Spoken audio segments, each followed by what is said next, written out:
ત્યારે અચાનક ઉપરથી પથ્થરો ગબડવા માંડ્યા અને એમાં ઘણા બધા યાત્રીઓ દબાઈ ગયા.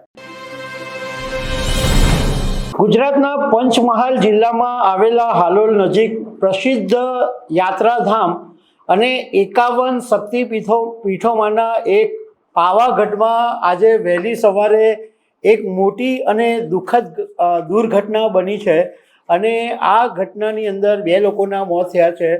ડુંગર ઉપર જ્યારે લોકો ઊભા હતા ત્યારે મોટા મોટા પથ્થરો ઉપરથી આવીને પડ્યા અને એમાં 2 લોકોના મોત થયા છે અને 4 લોકો ઘવાયા છે. એમને હોસ્પિટલમાં દાખલ કરવામાં આવ્યા છે. તો આના વિશે તમારી સાથે વાત કરીશ. મારું નામ રાજેશ શાહ છે અને તમે જોઈ રહ્યા છો ગુજરાતના સૌથી મોટા ડિજિટલ ન્યૂઝ પ્લેટફોર્મ ખબરછા.com. ગુજરાતના સૌથી પવિત્ર યાત્રાધામ ગણાતા પાવાગઢની અંદર આજે ડુંગર ઉપર વહેલી સવારે લગભગ 5 વાગ્યાની આજુબાજુ એક દુર્ઘટના બની અને આ ડુંગર ઉપર આવેલા પાટિયા પુલની પાસે જ્યારે 8-10 લોકો ઊભા હતા ત્યારે અચાનક ઉપરથી પથ્થરો ગબડવા માંડ્યા અને એમાં ઘણા બધા યાત્રીઓ દબાઈ ગયા. જ્યારે રેસ્ક્યુ કરવામાં આવ્યું અને યાત્રીઓને બહાર કાઢવામાં આવ્યા તો 2 લોકોના મોત થયા હતા અને 4 લોકો ગંભીર રીતે ઘવાયા હતા. તો એમને તાત્કાલિક હાલોલની સરકારી હોસ્પિટલની અંદર દાખલ કરવામાં આવ્યા છે. જે લોકોના મોત થયા છે એમના નામ સામે આવ્યા છે. બંને ખેડા જિલ્લાના હોવાનું જાણવા મળ્યું છે. એકનું નામ પ્રણવ છત્રસિંહ પરમાર છે, 32 વર્ષના છે અને ગુણવંતભાઈ પરમાર છે. આ બંને ખેડા જિલ્લાના છે જેમના મોત થયા છે અને 4 લોકો ઘવાયા છે. એમાં 2 સુરતના છે. સુરતના કતારગામ વિસ્તારના બંને વ્યક્તિઓ છે. એક 16 વર્ષનો જય અશોકભાઈ દુભાડિયા છે અને બીજા 31 વર્ષના જયેશ ધનજીભાઈ કશ્યપ છે. આ 2 જણા સુરતના છે અને બાકીના અન્ય વિસ્તારના છે એ પૃથ્વીરાજ ડાભી અને દીપક ડાભી. એટલે 4 લોકોને અત્યારે હોસ્પિટલની અંદર દાખલ કરવામાં આવ્યા છે.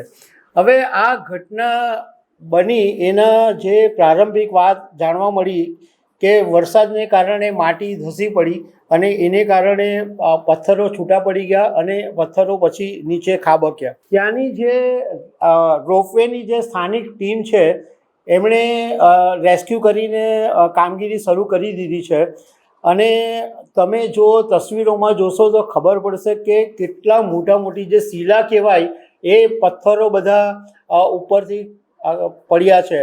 કોઈ માણસ બચી જ નહીં શકે એટલા મોટા આ પથ્થરો છે.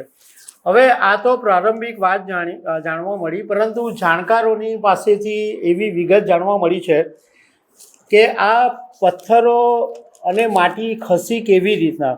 તો એવું પાવાગઢ માટે એવું કહેવાય છે કે આ વર્ષો લાખો વર્ષો પહેલાં જે જ્વાળામુખીમાંથી જે લાવા નીકળ્યો હતો એના પથ્થરોમાંથી આ ડુંગર બનેલો છે અને આની જે જ્યારે ગરમી પડે ત્યારે પથ્થરો ફેલાઈ જાય અને ઠંડી પડે ત્યારે પથ્થરો સંકોચાઈ જાય કારણ કે એની અંદર ધાતુ હોય છે, એની અંદર મિનરલ્સ હોય છે, એટલે એની ઇફેક્ટ પડતી હોય છે. છેલ્લા ઘણા સમયથી ગરમી પણ પડતી હતી, ઠંડી પણ પડતી હતી અને હવે હમણાં પાણી પડ્યું કારણ કે પ્રી મોન્સૂનને કારણે વરસાદ પડ્યો અને એ પાણી પડ્યું અને એને કારણે જે પથ્થરોની સાથે જે માટી જોડાયેલી હતી એ માટી ધીમે ધીમે કરીને ખસી ગઈ. આ રાતોરાત કે એવી રીતે નહીં બન્યું હોય, પરંતુ ધીમે ધીમે કરીને આ માટી ખસી ગઈ હોય અને એની એટલી બધી મોટી જગ્યા બની ગઈ હોય કે પથ્થરો છૂટા પડી અને એ પછી નીચે પડ્યા હોય. આને વેધરિંગ ઇફેક્ટ કહેવામાં આવે છે. તો દર્શક મિત્રો, આવી અનેક વાતો સાથે અમે તમને મળતા રહીશું. આભાર.